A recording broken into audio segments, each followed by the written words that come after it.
Okay, so yung next natin tutorial, yung user input. So, yung user input, di ba? Kapag dito, ita-type ng user kung ano yun. So, enter your age. So, ilalagay mo yung age na value, tapos ipiprint. So, ayun yung user input. So, kung may experience kayo sa C o sa ibang language, so, self-explanatory na to. So, ano, first beginner sa inyong user input.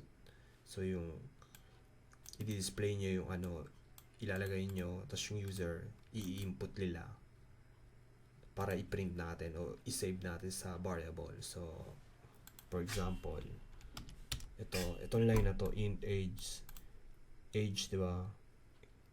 Ito yung dapat tandaan, console read line. Kung ano yung ilalagay ng user, i-convert natin sa int. So, napag-aralan natin yung di ba, convert to int. So, string yung default. So, kapag nilagay natin, i-convert niya sa int. So, magkaka-error to kapag hindi number yung nilagay natin. So, meron tayong try catch. So, maybe next natin pag-aaralan yun. So, hindi pa natin yun pinapag-aaralan. So, try catch kapag error, ika-catch natin para may error, diba? So, hindi pa natin yung pag-aaralan. Next na natin.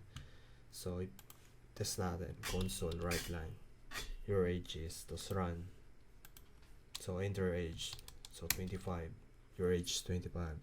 So, user input to, diba? So, yan. So, next naman natin, console. Dot right. Wait. Right line.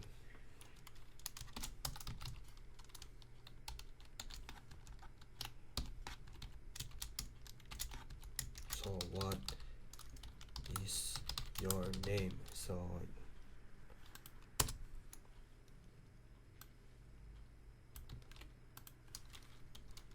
string name is equal to console.write line. So,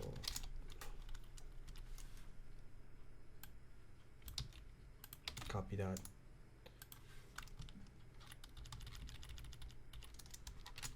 Your name is the plus the name. So, ganito na. Itatanong natin yung ilang taon, tapos yung pangalan. So, run. So, how old are you? Enter your age, 25. So, what's your name? John. Okay, your name is John. So, ito yung user input. So, yeah. Mag-practice, testing nyo kung sa napag-aralan natin yung convert, diba?